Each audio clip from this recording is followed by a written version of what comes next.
During the past years, there have been all kinds of efforts trying to improve the quality of German schools.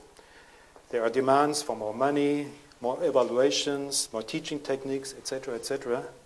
Astonishingly, almost to no attention is given to the fact that for many students and many teachers, school is a place of humiliation. Just one example, observed one of my students, university students, just a few weeks ago. In the sixth grade physical education class, a boy approaches an exercise rather reluctantly. Thereupon the teacher turns to his classmates and says with a loud voice, quote, "Who of you girls would like to marry such a lame duck?" Unquote. Everybody laughs. The boy, of course, blushes. What needs to be done? It will probably not suffice if, let's say, teachers are required to praise their students more often.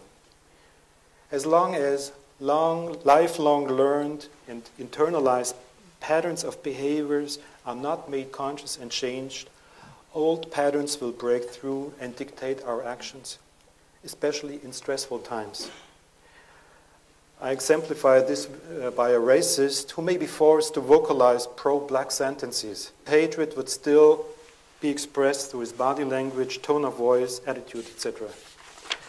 Therefore, I think we need to do more. I think it will be very fruitful for German society to look closely at shame,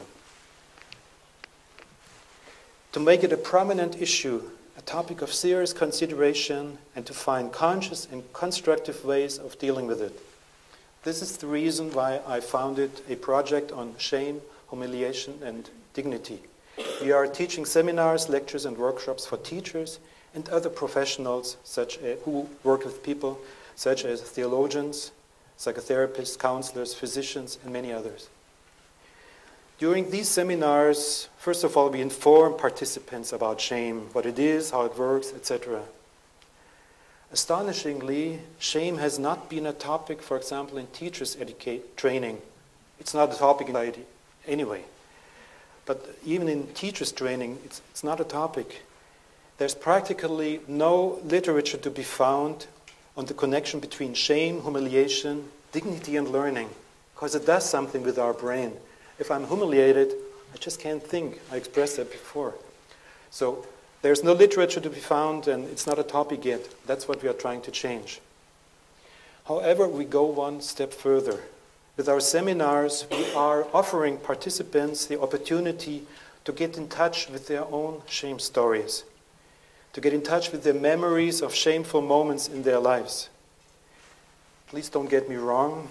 We do not force participants to expose themselves during these workshops, because many of these shame stories are definitely private.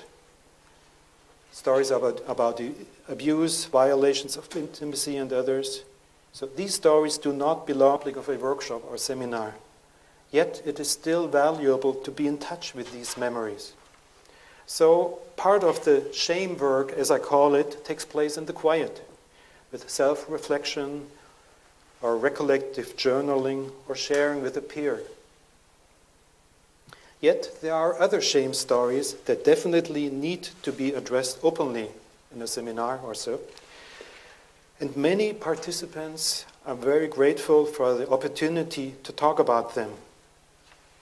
For example, quote of a teacher, "I feel shame whenever I enter my school building because it looks like a rotten down factory, and I always wanted to teach young people with dignity." Another example, quote, "My principal and my colleagues expect me to give distinct ratios of good, average, and bad grades to my students. If I do so, I feel shame because I'm wronging some of my students.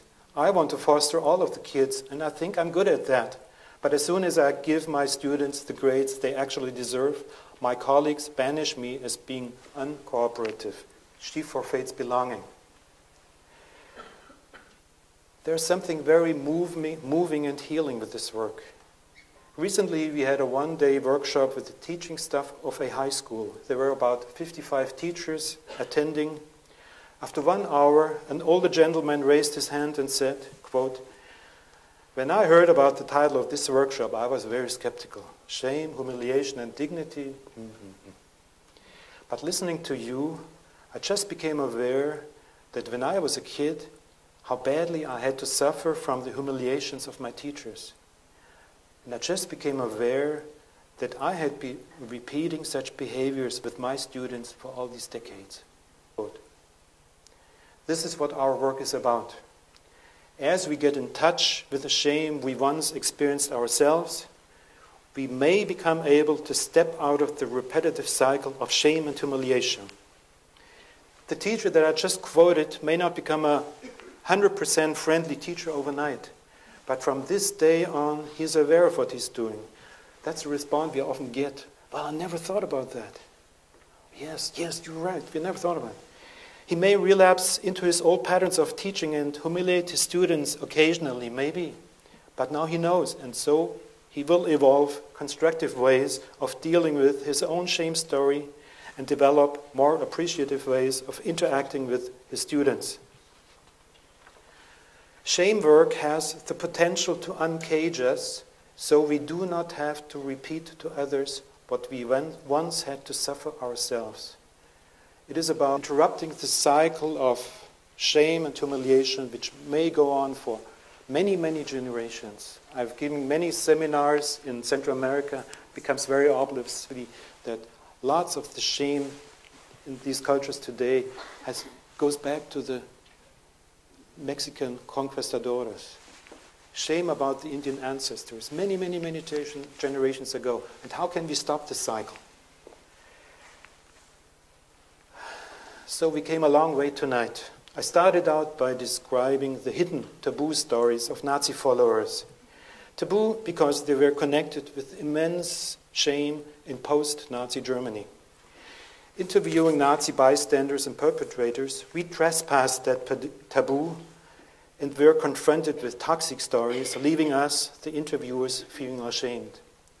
As we analyzed the interviews, we became aware of the many ways how the interviewees warded off their shame by ridiculing us, the interviewers, by belittling or humiliating us in open or subtle ways. By analyzing these interviews, we were able to expose a dimension of German society that has been hidden so far, the continuing presence of shame and the different strategies to ward it off. Also, I have tried to show to you how unconscious, defended shame is poisoning our relationships with humiliation, arrogance, violence, etc. However, conscious shame has the potential for change. As Nobel Prize-winning author Orhan Pamuk writes, quote, "To share one's hidden shame with others has liberating effects. To share one's hidden shame with others has liberating effects. This also has tremendous political potential. I'm deeply convinced that looking at our own shame, my own shame, our shame, can open up new possibilities for achieving peace and reconciliation." Let me close with two examples. The one is a dear friend of mine in Montana, Greg. He grew up in the 40s in a small town in the US. In the 60s, he volunteered for the Vietnam War. This is something that felt right to him and was expected, of course, from his community and his environment. But in Vietnam, he was involved in killings. And when he returned to the US, when he was dropped there, actually, he was accused of being a baby killer. So he forfeited belonging. He lost belonging. So there was the shame. In addition, he was solely alone that he felt about what he and his country had done to the Vietnamese people.